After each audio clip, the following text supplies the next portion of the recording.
The foster family that I went to live with, the husband and the wife were both Hyles-Anderson faculty members.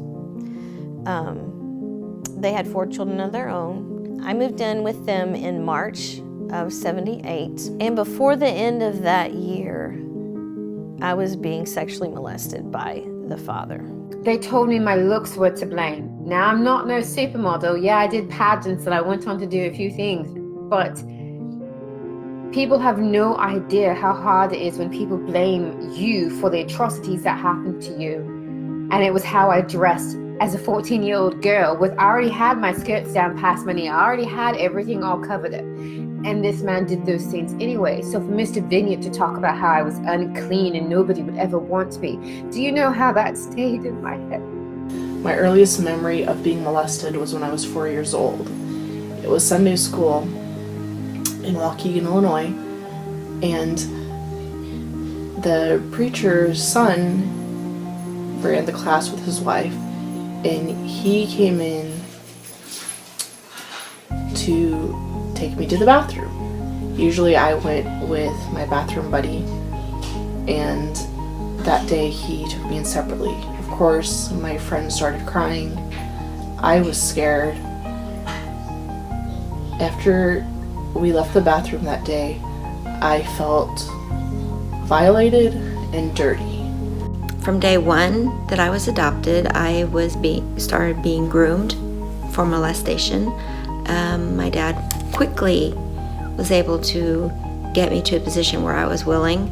I was just 5 years old, looking for somebody to love me and not throw me out. I was taken under his wing like a father figure, and then like the father and daughter dates turned into makeout sessions, and when I'd question him and say, I don't know how you feel about me, I'm confused, he would get mad at me for questioning him and make me feel really terrible that I dared to question his motives or his intent.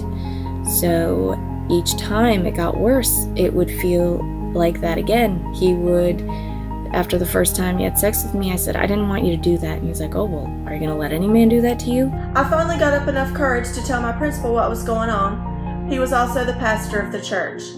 I wanted it to stop. I just wanted to be a normal teenager. When I went to talk to him, I started off by telling him that I had been in a sexual relationship with someone, and he immediately stopped me.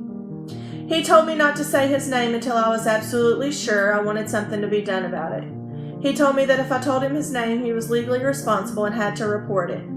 He then told me that if I come forward, I would ruin this man's life and ask if I wanted to be the one responsible for that. Of course I didn't. I thought I loved this man. By the end of the meeting, I had talked myself out of it, but my principal told me that since he knew I had been in a sexual relationship, that I had to tell my grandparents and that I would be punished for it at school as well.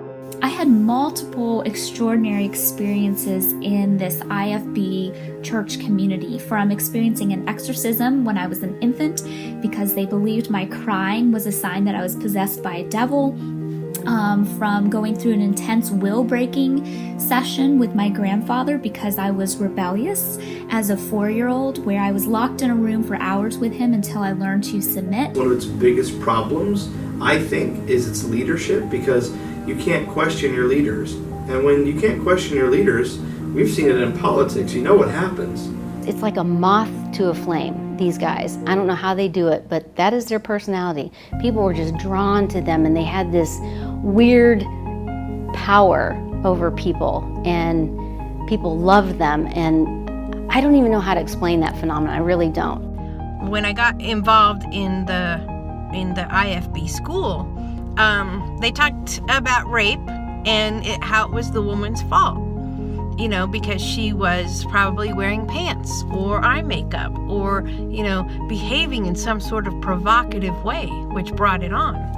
It was even the girls' fault. Girls, yeah, they were to blame for their own rape and sexual assault. When everyone heard what happened, I was expelled from school. I was kicked out of the youth group at church. The other kids at school were not allowed to associate with me. I was the victim, but in their eyes, it was all my fault. I did try to tell people at the church. There were 5 different times that I've tried, and even CPS came twice. But I was told that I needed to forgive and forget, and that he had repented and his sins were under the blood. And I had to also play the good Christian girl at school in the front row that wanted to learn about God. And at the same time, I was dying inside. In that abuse atmosphere, to have, well, my parents' boss cover over basically what happened to me and then by his son, and then to have it happen again years later, done, just done. I don't want another 30 years to go by and there's another woman who is saying the same story that I did.